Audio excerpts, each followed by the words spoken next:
اعوذ باللہ من الشیطان الرجیم بسم اللہ الرحمن الرحیم ایاک نعبد و ایاک نستعین۔ عبادت کی تین اقسام ہیں۔ روزانہ ہم نماز پڑھتے ہیں، تشہد کرتے ہیں اور تشہد پڑھتے ہیں۔ ہم اپنے زبان کے ذریعے اقرار کرتے ہیں التحیات للہ والصلوات والطیبات۔ تمام قولی باتیں، فعلی باتیں اور مالی باتیں اللہ تبارک و تعالیٰ کے لیے یہ اقرار کرتے ہیں۔ عبادت کی جتنی اقسام ہیں سب اللہ تبارک و تعالیٰ کی ذات کے لیے لائق ہیں۔ ایاک نعبد و ایاک نستعین کے اندر التفات ہے۔ پہلے صیغے غیب کے تھے، الحمدللہ رب العالمین الرحمن الرحیم مالک یوم الدین، یہاں تک غیب ہے۔ ایاک نعبد و ایاک نستعین یہاں مخاطب کے صیغے ہیں اور اسے کہا جاتا ہے التفات۔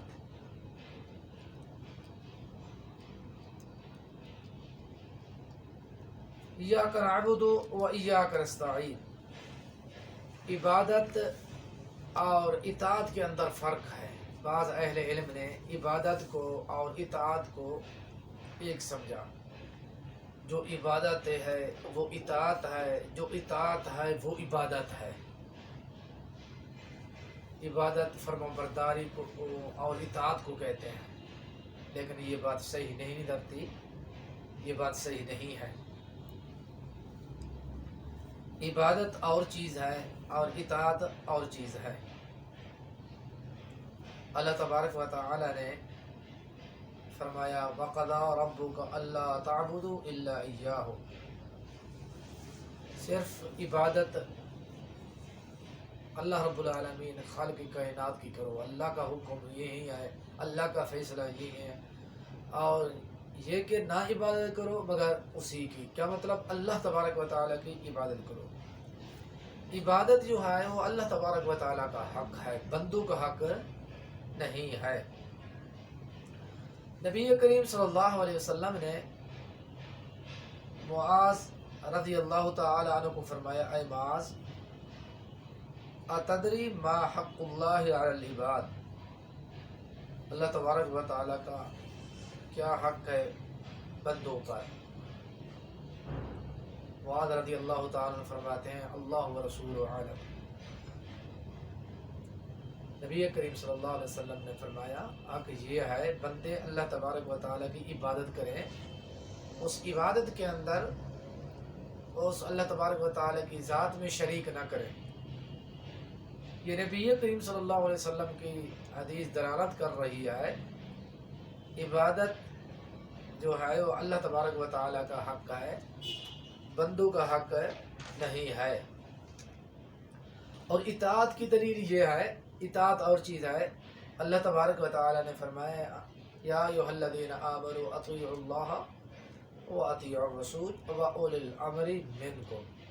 اے ایمان والو، اللہ کی اطاعت کرو اور اس کے رسول کی اطاعت کرو، واولی الامر منکم، اولی الامر کی اطاعت کرو۔ اطاعت کرنے کا اللہ تبارک و تعالیٰ نے حکم دیا، میری اطاعت کرو، اور اطاعت کا لفظ رسول پر بھی لگایا، رسول کی اطاعت کرو، اور وہ عاطفہ کے ساتھ اللہ تبارک و تعالیٰ نے حکم دیا اور اولی الامر کی بھی تم اطاعت کرو۔ جو شریعت کے موافق عمل کرنے والی قوم ہے، امراء ہیں، آپ کے خلفاء ہیں، آپ کے جو بادشاہ ہیں، آپ کے جو آپ کو حکم دیتے ہیں اچھے کاموں کا، اس کے شریعت کے مطابق ان کی بھی اطاعت کرو۔ اطاعت اور عبادت کے اندر فرق ہے۔ وَإِيَّاكَ نَسْتَعِينُ، ایاک نستعین کے اندر بھی حسر ہے، حسر والا معنی ہے۔ مفعول کو مقدم کیا اللہ تبارک و تعالی نے۔ استعین مدد طلب کرنا، استعانہ اسے کہا جاتا ہے کسی سے مدد طلب کرنا۔ کوئی بندہ کمزور ہے، عاجز ہے اور مغلوب ہے، طاقتور سے مدد طلب کرنا۔ سب سے زیادہ جو طاقتور ہے وہ اللہ تبارک و تعالیٰ کی ذات ہے۔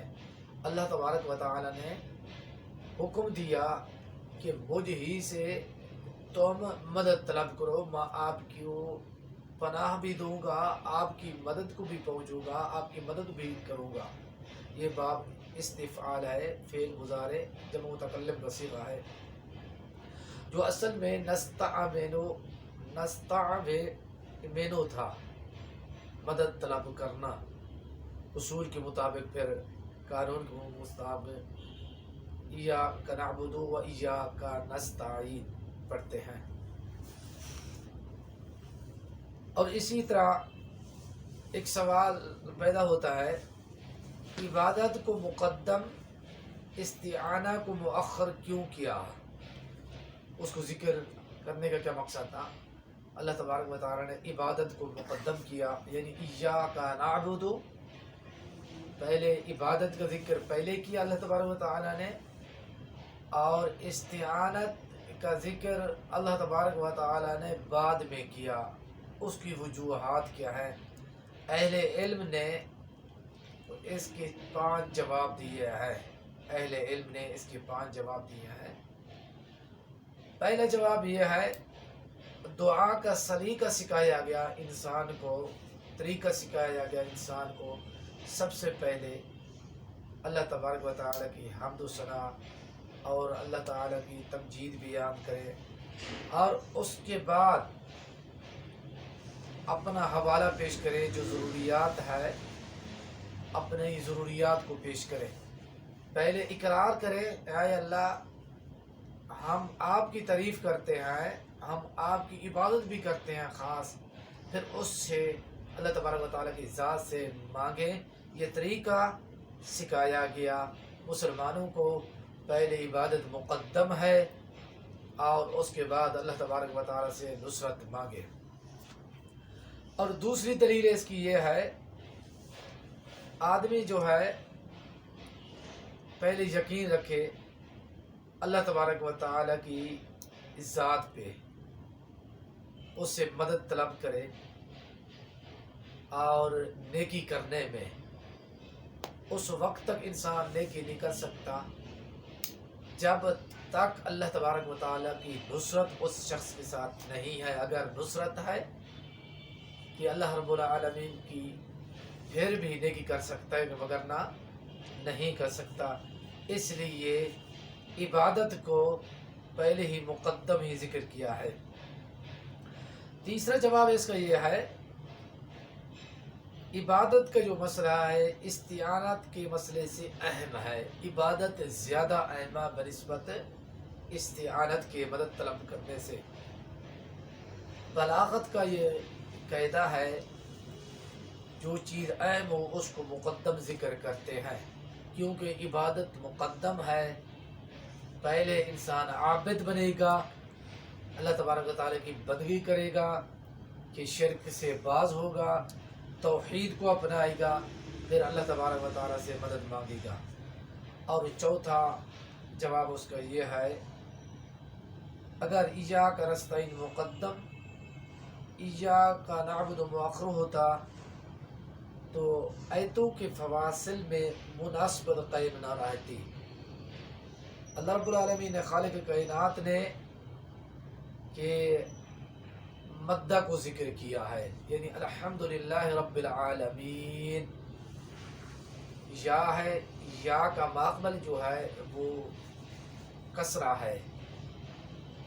بسم اللہ الرحمن الرحیم کے اندر اسی طرح ہے، جو آخری الفاظ ہے نا، بسم اللہ الرحمن الرحیم، یا ہے، یا کا جو ماقبل ہے اس پہ کسرہ ہے۔ اسی طرح الحمدللہ کے اندر اسی طرح ہے، الحمدللہ رب العالمین الرحمن الرحیم مالک یوم الدین۔ یا ساکنہ ہے، ماقبل اس کا کیا مقصور ہے، اس مناسبت سے اس ایاک نعبد کو مقدم ذکر کیا اور ایاک نستعین کو مؤخر ذکر کیا، تاکہ مناسبت ہو، صحیح طریقہ جو عرب کا تھا اس طریقے کے مطابق اللہ رب العالمین نے قرآن مجید کا نزول کیا ہے۔ پانچواں جواب اس کا یہ ہے، عبادت کو اس لیے مقدم کیا ہے، عبادت کو مقدم کرنا استعانت پر عام کو خاص پر مقدم کرنے کی نوع میں سے ہے، یعنی اللہ تعالیٰ کے حق کو بندے کے حق پر مقدم کرنے کا اہتمام ہے۔ یہ 5 جواب اہل علم نے دیے، واللہ اعلم۔